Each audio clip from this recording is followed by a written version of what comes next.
가끔 좋은 글을 쓰는 작가가 되고 싶다는 꿈을 이야기하는 젊은이가 있어요. 제가 세 가지 방법을 추천해 드릴게요. 좋은 글을 쓰려면 첫째, 삶을 치열하게 살아야 됩니다. 글 쓰는 것을 목표로 하면 안 되고 삶을 그 누구보다도 치열하게 살아주셔야 그 사람의 이야기를 듣고 싶어서 독자들이 그 사람의 글을 읽는 것인데, 그러니까 글보다도 중요한 것은 삶이다. 두 번째는 여기 이제 교문고에 책이 많이 쌓여 있습니다만 다 쓰레기 같은 책이에요. 죄송합니다. 고전 한 권을 읽는 것이 여기 있는 신서 1000권보다도 더 훌륭한 힘을 여러분한테 줍니다. 근데 고전 한 권 속에는 1000년의 세월이 들어가 있는 것인데 그 무게를 느끼실 줄 알아야 돼요.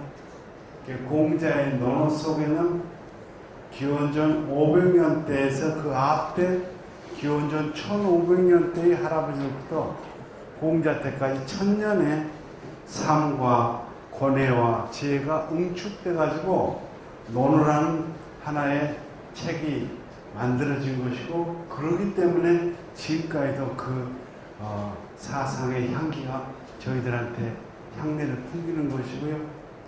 플라톤의 국가론이라는 것은 플라톤이 쓴 책이 아니고 역시 그 앞에 1000년의 고대 히라빈들의 지혜가 그 속에 다 들어가 있어가지고 오늘날 저희까지도 영향을 미치는 것입니다. 그러니까 한 작가가 가벼운 재치로 책을 써가지고 반짝일 수는 있겠죠, 그죠? 미국은 좋은 글이 나올 수가 없어요. 그럴까요? 미국은 역사가 1000년이 안 됐잖아요. 불과 300년, 200년밖에 안 된 사회여서 그들이 결국 의존하는 것은 고대 히락과 독일의 칸트, 존 샌들에 따르면 샌들이 의존한 것은 아리스토텔레스 정치학하고 칸트의 순수이성 비판, 그 다음에 미국에서는 존 롤스의 정의론, 이 세 권 보고 그거 베낀 거예요. 그 샌들 책 읽을 필요가 없어요. 그 앞에 아리스토텔레스의 정의론, 정치학하고 칸트의 순수이성 비판 읽으면 다 끝인 거예요.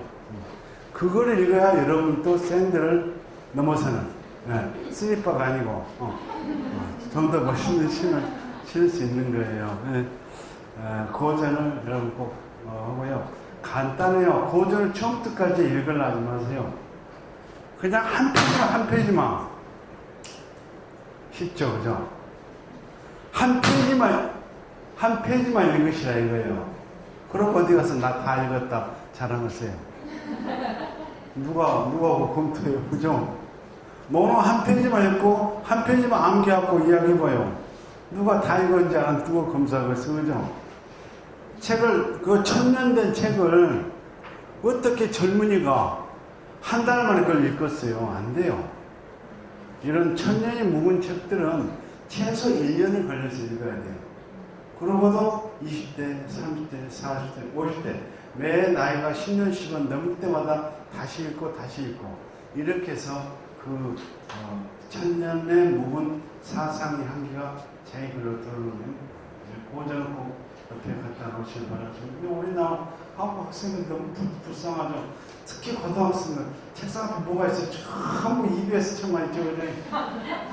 그 수시험 그날까지 싹 볼 데가 없어요. 전부 쓰레기통에 집어넣는데 확 무슨 화가 나고 찢어보고 없어보고 쓰레기통에 풀어보고 그러잖아요. 그런 책만 이게 참 한국의 문제죠. 그 다음에 세 번째가 뭘까요? 좋은 걸 쓰는 비결. 어제 쉬워요. 시를 암송하세요. 한편의 시는 한 시인의 삶 속에 딱 한 편, 두 편 내거든요. 그죠?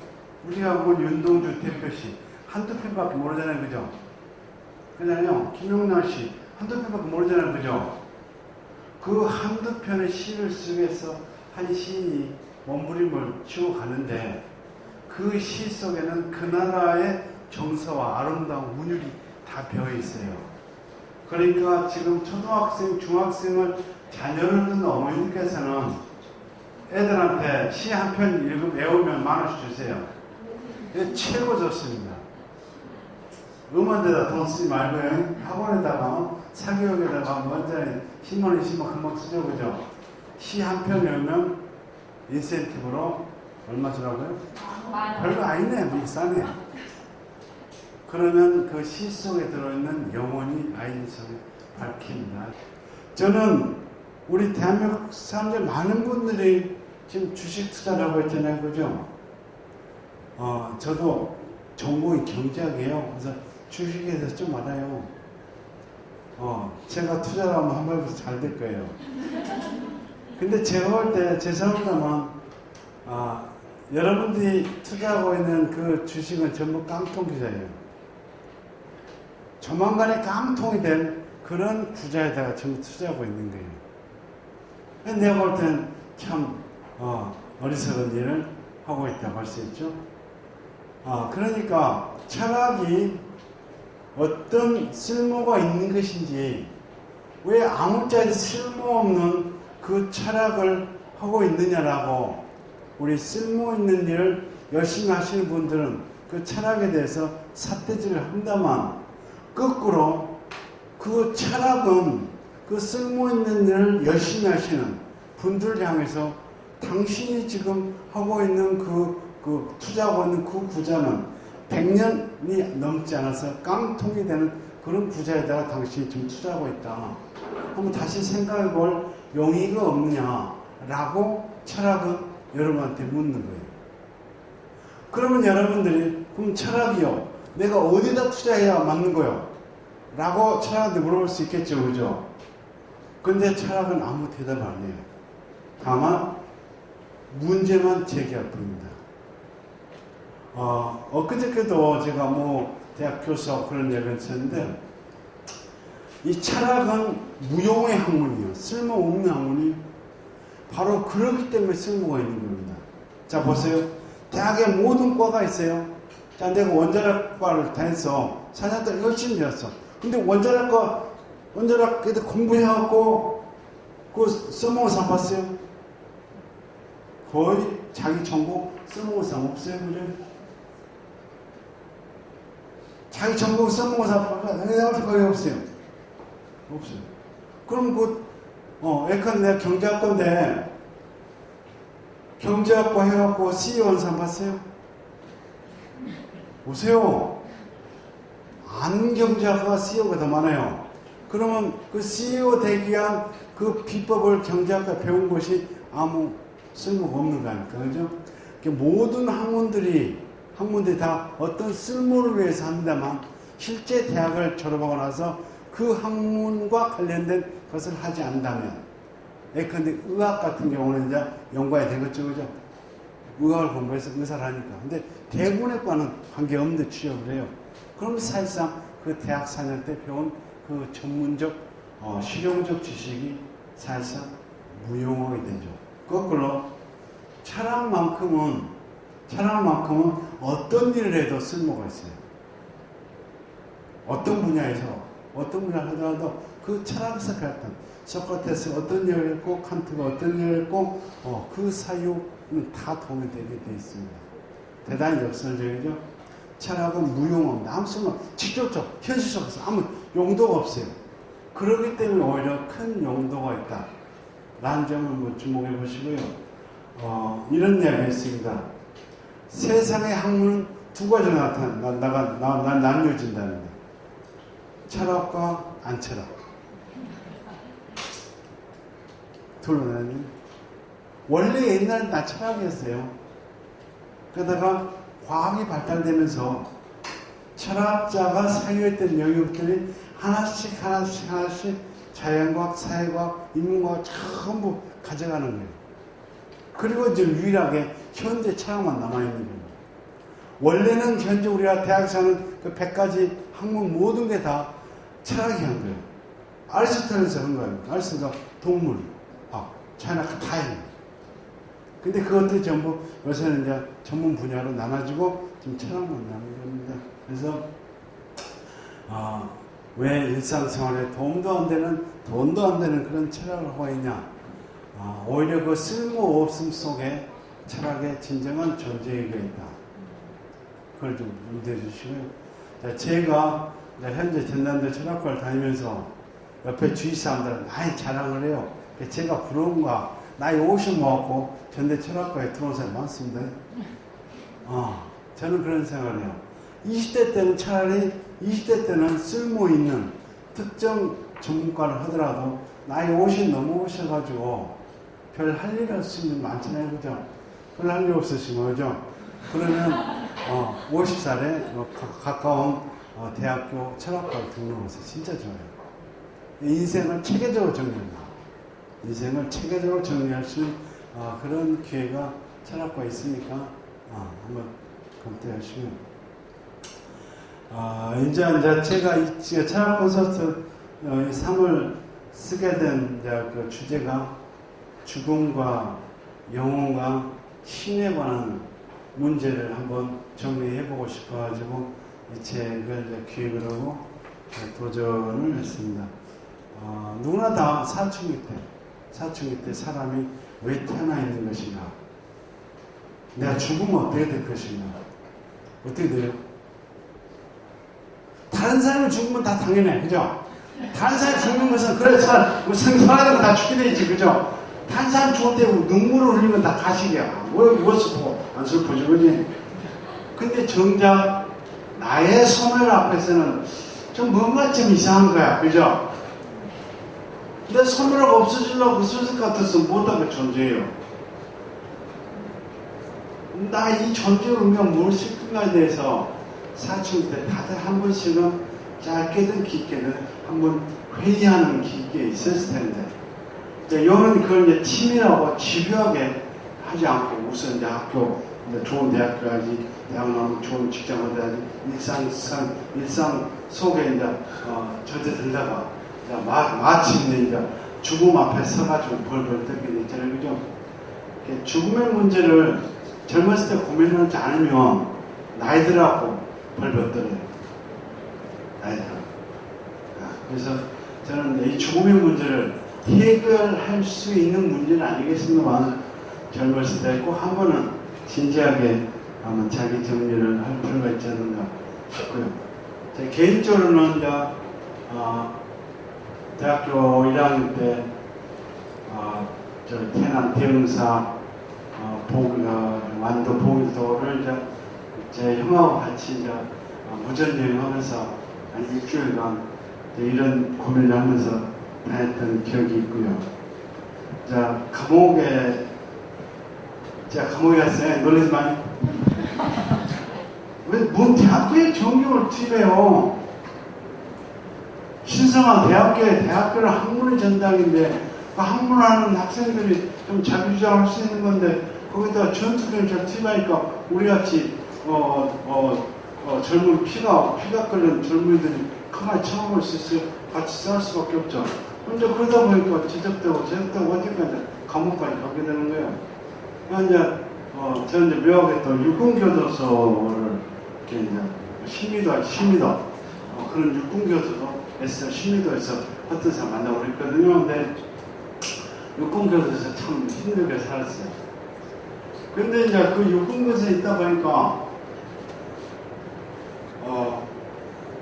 하늘의 왕방이라고 그걸 100원짜리씩 사갖고 하나씩 나눠주면서 찬송 부르고 기도 부르고 예배를 봐요. 그럼 우리 이제 제수들이 일요일에 한 100명이 그 빵 먹으러 교회를 가요. 죄송합니다. 교회 다신 분 제가 폄하하는 가인데 제 있는 그대로 옛날에 경험합니다. 하나님을 만나러 그 교회를 가는 게 아니고 그 하늘의 왕빵이라는 장로님이 일주일에 한 번씩 갖고 있는 삼립빵 그 얻어먹으러 보면 더 당당하게 이제 가는 거예요. 그런데 오늘은 이제 한 번은 분명히 장로님이 빵을 3개 남게 갖고 왔는데 하나 부족한데요. 아까 못 받아 한 사람 왜 나는 안 주냐고, 왜 하나님 나한테 내 거 안 주냐고 따져보니까 이제 하늘의 왕빵 장로님이 입장이 난처하게 됐죠. 분명히 다 개수셔가지고 남게 갖고 왔는데, 그러니까 중간에 동문들이 2개씩 이렇게 집어넣은 거예요. 그래갖고 이제 누가 2개 이렇게 했냐, 하사관이 이제 못해갖고 빨리 자수하래.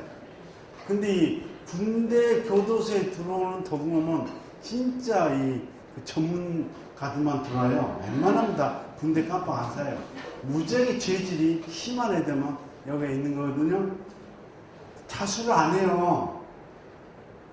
근데 이제 그때가 2월달이면 춥잖아요. 그죠? 근데 옷을 벗기는 거라. 어떻게 벗기는지 아세요? 반스까지 다 벗기는 거예요. 왜? 여자가 없어요? 육군 교도소니까, 군대니까 여자가 없겠죠, 그죠? 여자가 없으니까 전부 저도 똑같이 보는 거예요. 근데도 누군가 빵을 2개 갖고 오는 게 있는데 2개가 안 나오는 거예요. 난 그대로 끝낼 줄 알았어요. 그러더만 신발 벗어 신자는 거야. 이거 신발을 벗으래요. 근데 그 신발 벗어서 이렇게 그냥 바닥에 맨발로 서 있으니까 얼마 쳐요. 그것도만 그 신발을 하나씩 전부 채꽃을 찢어갖고 그 신발 그 뒤에 다 쑤시는 거예요. 거기에서 빵이 안 나오는 거예요. 근데 내 앞에서 그 사람 많이 죽이는 거더라고요.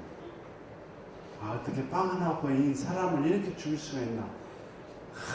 그 현장에 서 있는 내가 너무 이 불의한 현장에서 이걸 싸우지 못하고 대들지 못하고 나도 벌벌 떨고 내 자신이 너무 믿고 막 그러는 거예요. 한 사람이 그 빵 하나 훔칠 수 있는 거 아닙니까? 그러면 그에 상응하는 벌을 해야지. 근데 사람 개창을 이렇게 죽이도록 패면 어떡해요? 그걸 내가 따져야 되는데 내가 못 따지는 거야. 이제 그러고서 이제 모두가 다 이제 방으로 들어가. 모두가 이제 빵을 이제 맛있게 먹는 거예요. 난 도저히 빵을 맛있게 못 먹겠어. 그래서 화장실 갔다 오겠다고 해가지고 화장실 변기통에 버려버렸어요. 더러워서 못 먹겠다고. 그래서 돌아와서 있어요. 그런데 계속 맛있게 먹고 있는 거예요. 사람들이. 원님 괜히 버렸다. 오늘 그 맛있는 거 왜 버렸다냐고. 다시 화장실 갔다 온다 해갖고 그 똥통에다 버린 똥이 묻은 깨끗해요. 비닐을 덮였었어. 그래. 산림빵 비닐을 덮였잖아요. 알맹이는 아무 상관이 없어. 끄집어내갖고 비닐 벗겨갖고 다시 갖고 와서 묻었다니까요. 저는 이 경험을 하면서 당시 이제 제가 세계관에서 이제 기독교의 삶을 살 것인가, 아니면 칼 막스라고 아시죠, 그죠? 예수 같은 삶을 살 것인지 칼 막스 같은 삶을 살 것인지를 놓고 제가 아주 깊이 갈등을 하고 있었거든요. 제 어머니는 이제 기독교 권사님이고, 내 어머니한테 효도를 하면 기독교 세례를 받는 게 좋고, 기독교 하나님을 받아들이고 예수처럼 사는 것이 저한테는 온당한데, 근데 또 한편에서는 당시 독재 상황이었고, 서울의 많은 산동네 비뉴를 붙이는 거. 이번에 그 무슨 최종 1등한 사람 누구죠? 양학선 엄마 그 비닐집 사고 있다니까요. 그런 비닐집들이 서울 달동네 많았어요. 근데 그런 서울의 경제적 불평등을 눈으로 많이 보기 때문에 제가 칼 막스가 이야기하는 그런 삶을 살아야 되지 않겠는가, 둘 사이에서 깊이 갈등을 하고 있었는데, 이 사건을 겪으면서 마음이 어디로 가겠습니까? 인간은 어떤 존재예요? 인간은 빵 하나에 약하게 되는 존재들입니다. 내 스스로. 내가 그럴지언정 우리 일반 국민들의 삶은 어떻겠냐고요. 그래서 그 어떤 신도 좋고 예수 좋고 기독교 좋으나 먼저 빵의 문제를 해결해야 되겠다. 우리 사회의 불평등, 우리 사회의 독재, 요 정치 경제적 상황을 온전하게 정의로운 사회가 되도록 만든 연후에 그 다음에 다시 고민하자. 그런 생각을 했었고요. 그러면서 삶의 존재 이유는 제가 당시 정리하지 못했습니다만 무엇을 위해 살 것인가는 정리하지 못했지만 어떻게 살 것인가는 그때 내 마음대로 정리했어요. 세 가지를 다짐했습니다. 세 가지. 한 가지가 어떤 일이 있더라도 사심을 품지 말자. 그 사심에 따라 일하면 꼭 나중에 와서 좀 부끄럽더라고요.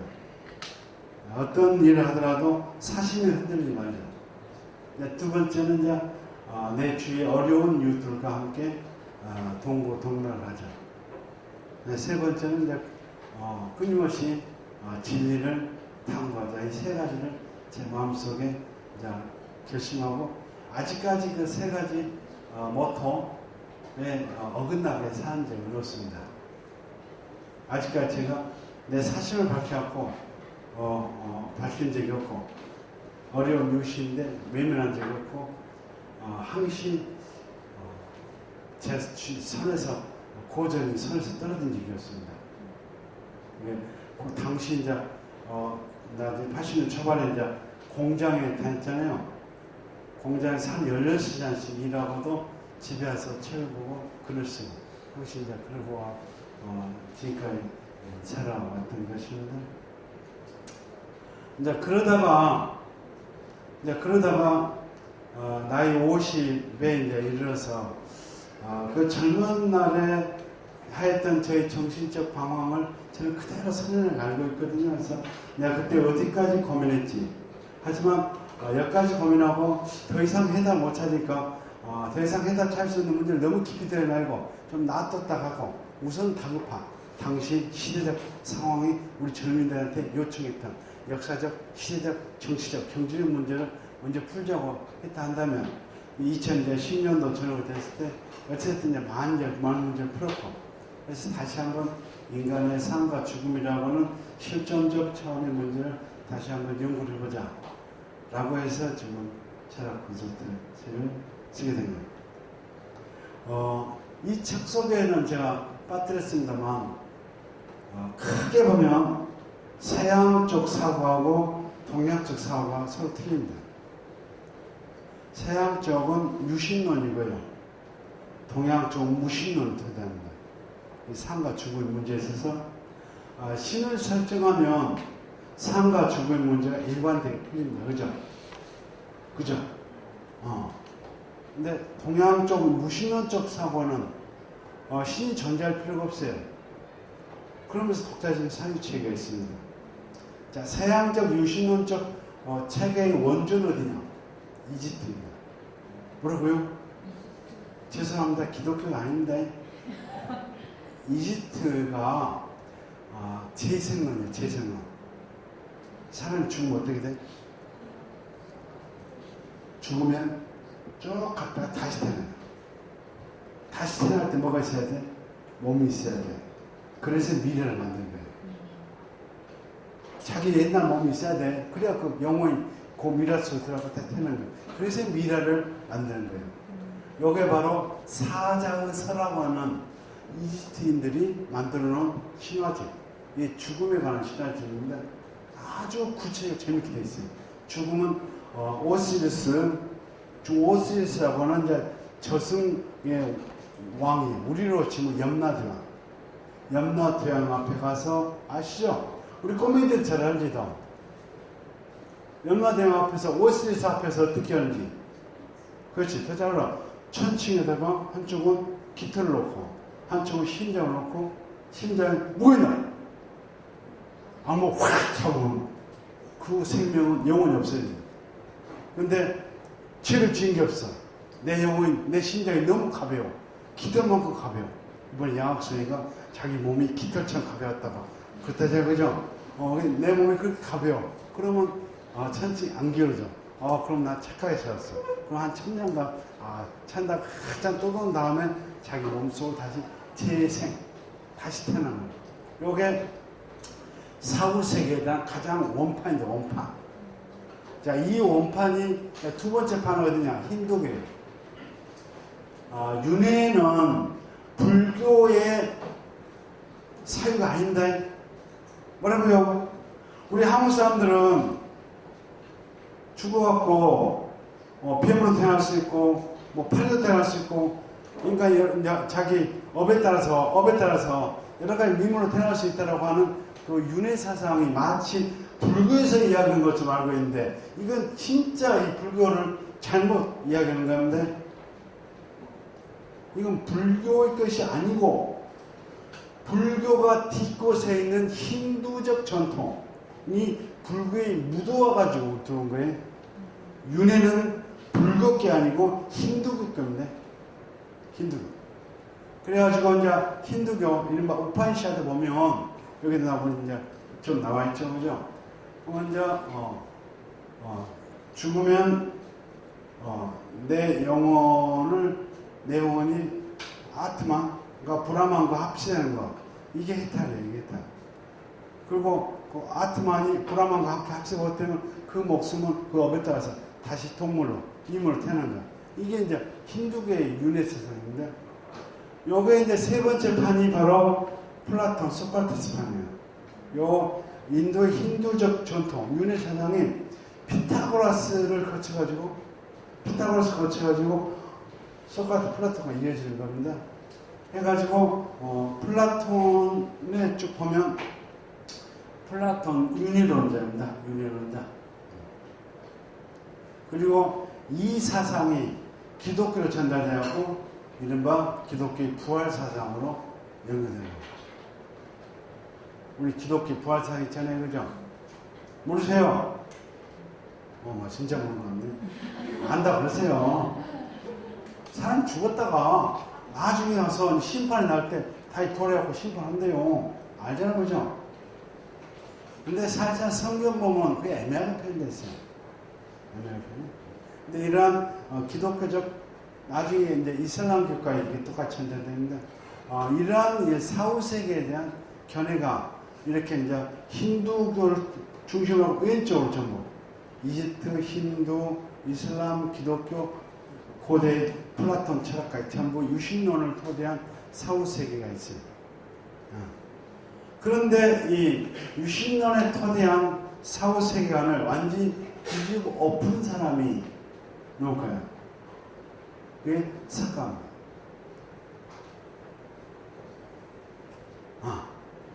유신론에 토대한 윤회 세상 요거를 완전히 뒤집어 엎은 사람이 석가라.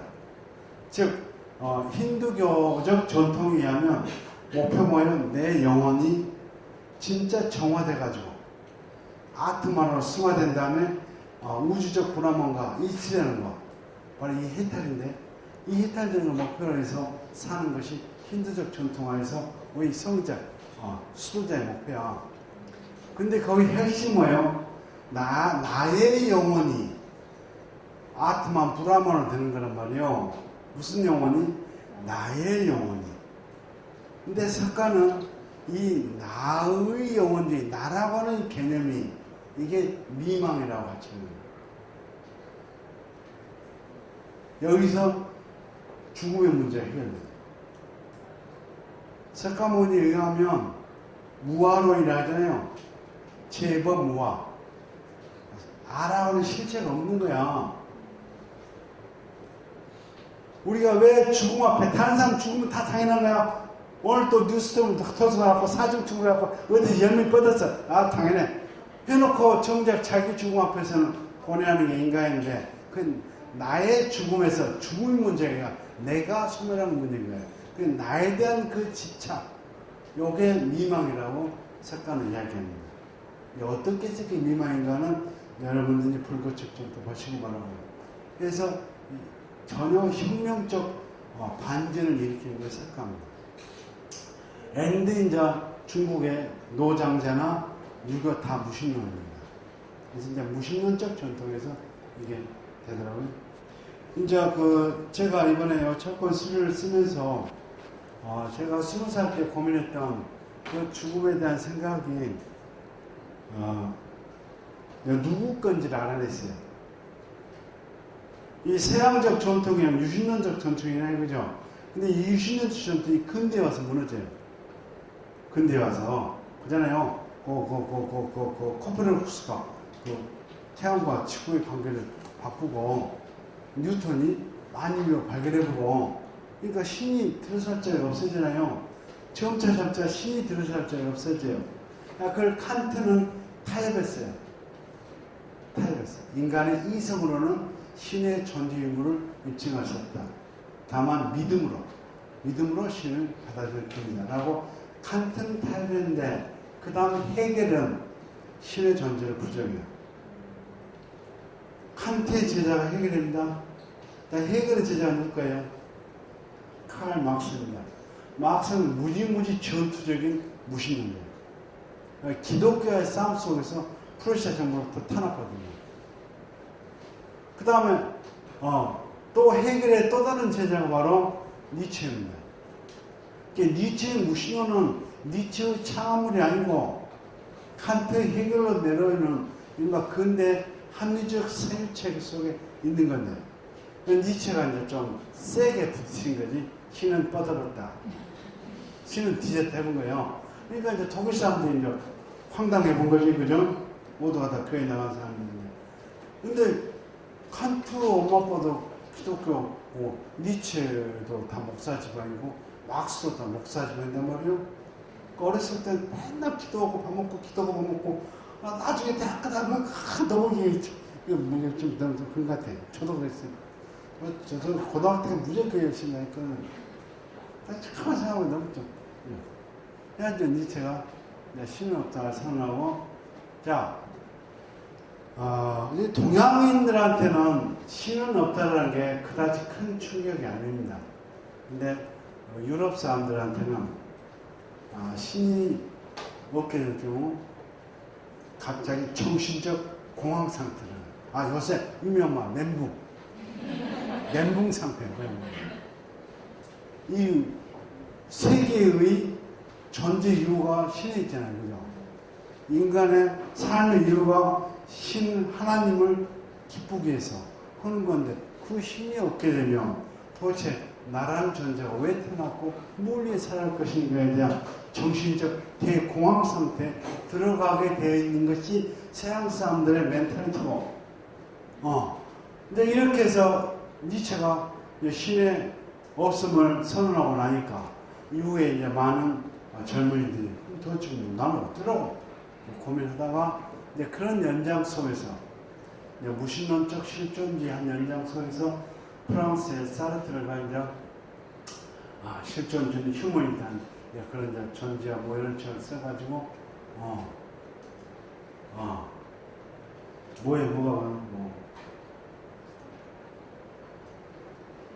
실존은 본질에 선행한다. 그런 말을 만드는 거예요. 나 진짜 고등학교 때 이거 시험 봤어요. 우리 윤리 시험 때 메모칸다고 써라 이렇게 딱 외웠지. 근데 이 실험은 실존이 뭐고 본질이 뭔지는 아무런 sen스로 이야기한 적이 없어. 그러니까 내가 나이 5살 때까지 그 누구가 나한테 그 실존은 무슨 의미고 그 본질은 무슨 의미다라고 알아먹게끔 이야기해 주신 분 한 번도 없어요. 이번 제가 처음으로 알아먹게끔 여러분들한테 쓴 겁니다. 그 실존은 너무 간단해요. existence, 존재, 삶, 이거 있는 거예요. 우리 삶이 우리 삶. 거기에 본질은 관념입니다. 관념. 신과 같은 관념. 신, 정의, 공자한테는 천. 이러이러한 거대 이념, 관념이에요. 그러니까 다른 말 보면 인간의 삶은 신보다 먼저 존재한다 이 말이에요. 근데 기독교에서는 신이 먼저 있고 신이 인간을 창조를 했잖아요. 요걸 뒤집어 바꾼 겁니다. 인간이 먼저 있었고 만일 신이 있다면 그 신은 누가 만든 거예요? 인간이 만든 거라는 이야기를 사르트르가 한 겁니다. 사실 별거 아니죠. 진짜 별거 아니죠. 그러면 이제 신이 없어 뭐 어떻게 살아야 돼? 인간이 참 의미를 만들어 나가야지. 이런 게 삶은 기투입니다. 어려운 말을 받는 아무도 아니에요. 삶은 내가 만들어 놓은 것이다. 삶의 존재 이유는 신이 만드는 거 아니기 때문에 인간이 만들어야 할 거 아니에요. 그죠? 그죠? 인간이 어떻게 만드는? 사회적 상황 속에 참여해, 참여. 그 선택해. 선택하니까 어떻게 책임져야지, 그지? 요런 이제 실존적 언어를 사르트르가 만든 겁니다. 알고 보면 아무것도 안 해요. 아무것도 아닌 거는 질문 시간. 1, 4번을 한 번도 안 읽었습니다. 예. 1번부터 읽어야 되나요? 3번을 읽어야 되나요? 3번만 읽어도 되나요? 1권, 2권은 제가 주위에서 보니까 중학생도 있더라고요.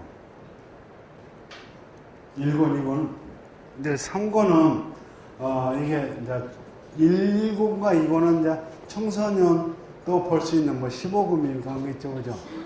근데 3권은 성인용 아동이에요. 성인용. 어린애들 보면 안 돼요. 애들 저리 가라. 이거 이제 인생을 사신 분들이 3권을 읽는 게 좋은데, 강연을 갔더니 오면 중학교 1학년이 벌써 그걸 읽고, 거기에 니체 편에 나오는 이론적 인간이 뭡니까라고 물고 있는 거예요. 자식아, 그거 읽지 마라 하면서 내가 이제. 1권부터 얘기해 주시죠. 1권부터. 이렇게.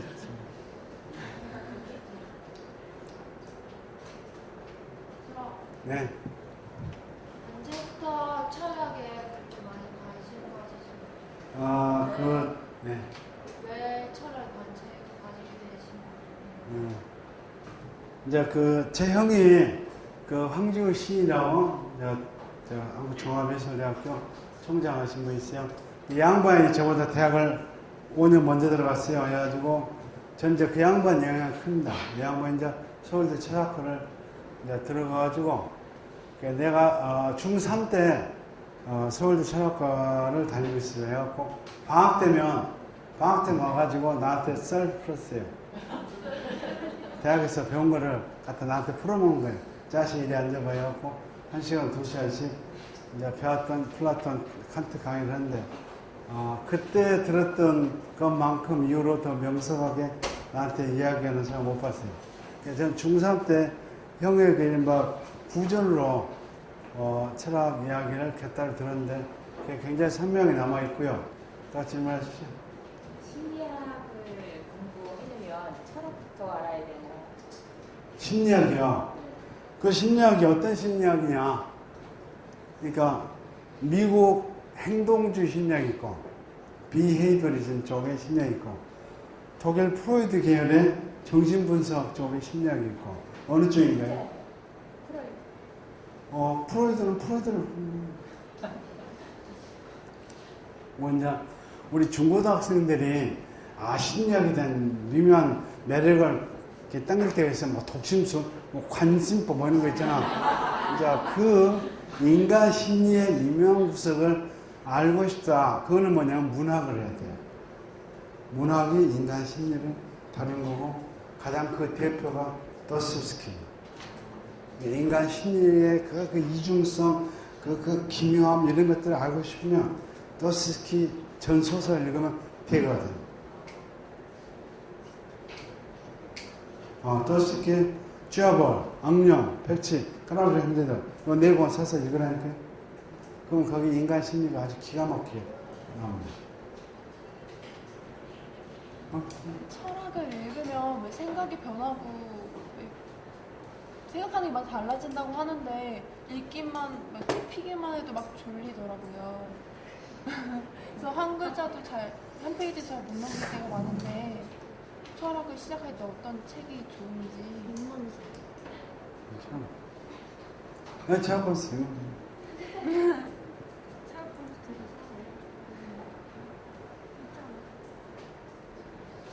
철학이 난해하잖아요. 근데 난해하게 된 이유 그 중에 하나가 번역이 잘못돼서 그래요. 번역이 잘못된 이유 하나 있고, 두 번째는, 근대 철학. 데칸시라고는 데카르트, 칸트, 쇼펜하우어를 이뤄진 근대 철학이 우리 삶으로부터 많이 유리된 영역에서 철학을 해요. 그래서 난해한 면이 있어요. 고대 철학, 플라톤, 아리스토텔레스, 공자, 명자 이쪽 원서는 무지하게 재밌어요. 안 어려요. 그리고 아까 이야기했듯이 그걸 한 목에 밥을 하니까 안 돼요. 한 페이지만. 한 페이지만 읽으니까 읽어봤어요? 그러니까 한 페이지만 써먹써먹. 그걸 이제 그냥 안되니까 먼저 안내서 좀 보시고. 됐어요?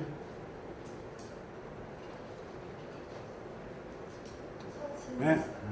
제가 책을 1이랑 2를 읽었는데 네. 선생님이 되게 챕터마다 그 제목을 되게 재밌게 해주신 거예요. 네. 근데 플라톤은 왜 호메로스를 질투했을까? 이걸 읽었는데 네. 왜 질투했는지 모르겠어요. 거기 보면 플라톤이 네.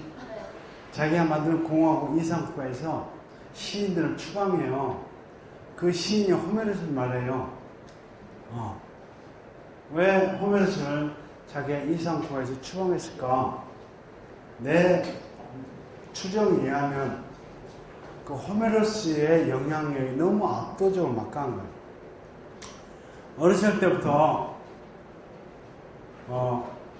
그쪽 고대 때 어렸을 때 10년 동안 내리 하느님이 호메로스 작품을 암기하는 거예요. 플라톤도 그렇게 했고 소크라테스도 그렇게 한 거예요. 근데 그 이제 호메로스의 일리아스나 오디세이아를 보면 거기에 묘사된 신이 완전히 개차반이잖아요, 그죠? 제우스 이놈은 완전 바람둥이잖아요, 그죠? 헤라가 남편 꼬시려고 아프로디테한테 브라자 빌려차가지고 나타니 우와 정신 첫날 밤 되니까 안 이뻤는데 어떻게 이뻐 빨리빨리 가 친다. 좀 참아 이런 거 있잖아요. 어떻게 신이 이렇게 인간처럼 인간보다 더 이렇게 밝히냐. 그런데 뭐 있잖아요, 그죠? 안 볼래요? 안 돼 그러세요?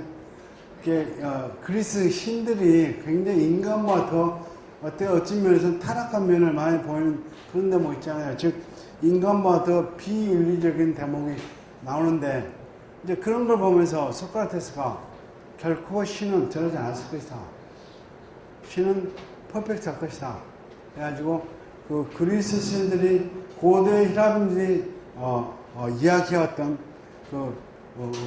그리스의 다신, 그리스 신화에 나오는 그 신관을 소크라테스가 많이 비판해요. 그거를 플라톤이 이제 해갖고 국가로 이렇게 쓴 거죠. 그래서 저는 이제 플라톤이 너무 아이들한테 막대한 교육적 영향력을 호메로스에 미치는 거예요. 요거를 넘어서려고 한 것이고, 그래서 제가 이제 플라톤이 호메로스를 질투한 게 아닌가, 제가 그렇게 제목을 달았던 겁니다. 그럼 플라톤은 뭐라고 해야 되나? 호메로스가 쓴 글이 마음에 안 들었을 수도 있는데 그냥 호메로스가 유명해서 질투하는 거예요.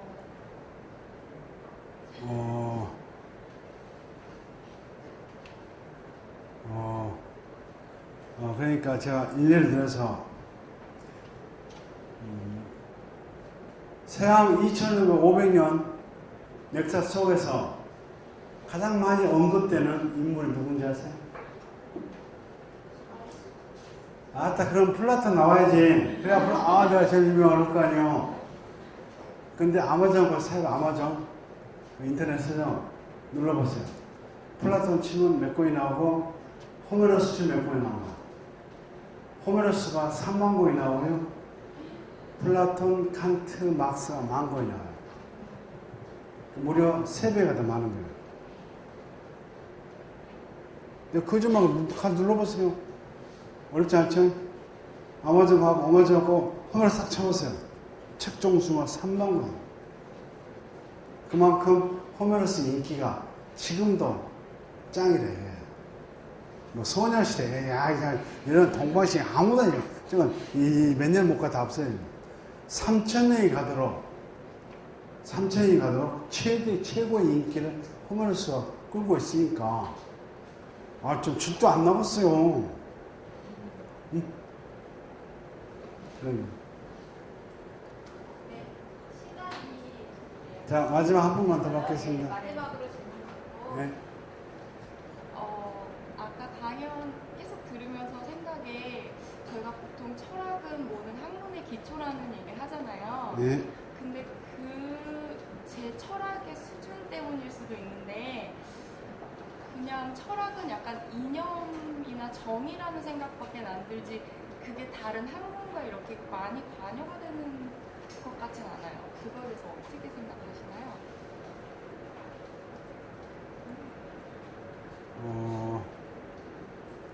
더 이야기해 주시죠.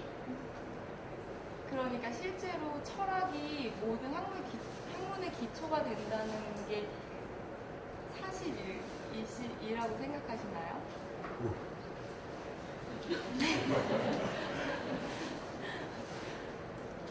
제 질문은 거기까지거든요. 이른바 과학의 토대가 뭐죠? 수학이잖아요. 그건 인정하시겠죠? 과학 하려면 수학을 알아야 하잖아요. 그죠? 과학의 토대 수학이죠? 그 수학의 토대가 철학이에요. 네, 그게 플라톤 국가론에 다루고요.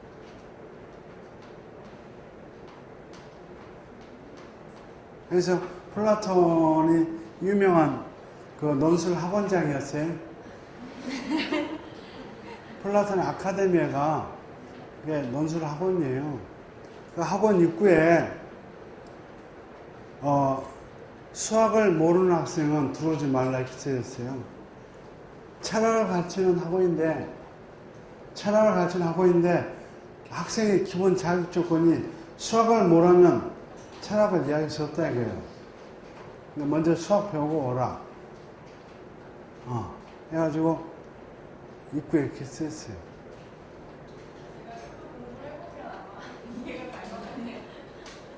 네.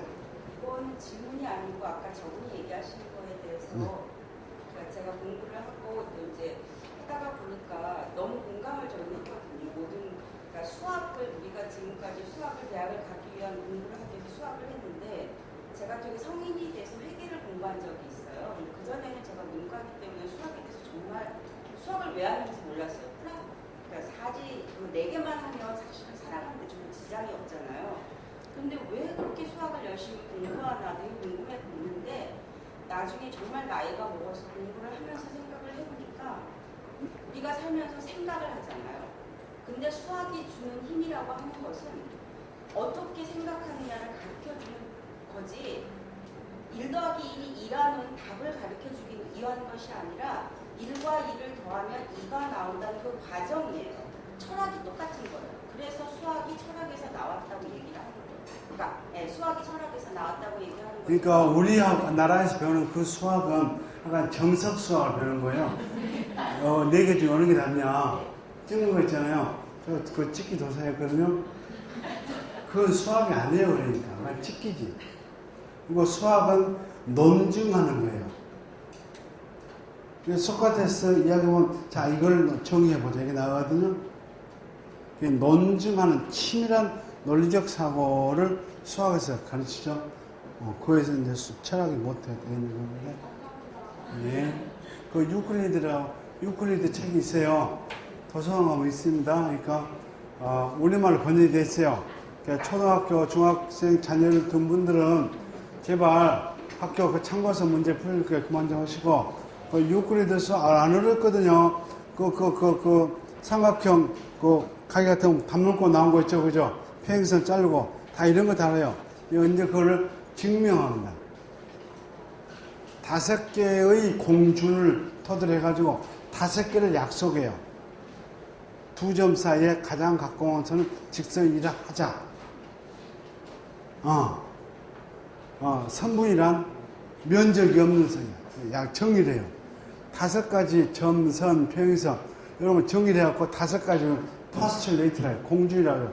이 5가지를 약속한 후에 여기서 140몇 개의 공식을 유도해요. 우리는 그걸 암기하고 문제풀이 쓰는데 자들은 암기가 중요한 게 아니고 어떻게 해서 이 5가지의 공정에서 100몇 가지의 공식이 유도되는가, 그 유도되는 과정을 증명하는 것이 그 수학이더라고요. 그거를 자들은 어렸을 때 훈련하기 때문에 칸트의 순수주의 거기서 나오고 아인슈타인 상대성이 거기서 그 사고 훈련이 그래서 아직도 중앙사람 내가 볼 때 직관적 사고는 발달되어 있으나 논리적 사고가 안 돼 있는 거예요. 우리가 서양 놈들 따라잡으려면 서양 놈 이기려면 그 유클리드의 엄밀한 논증적 사고를 어렸을 때 좀 훈련할 필요가 있다 하는 얘기는 맞습니다.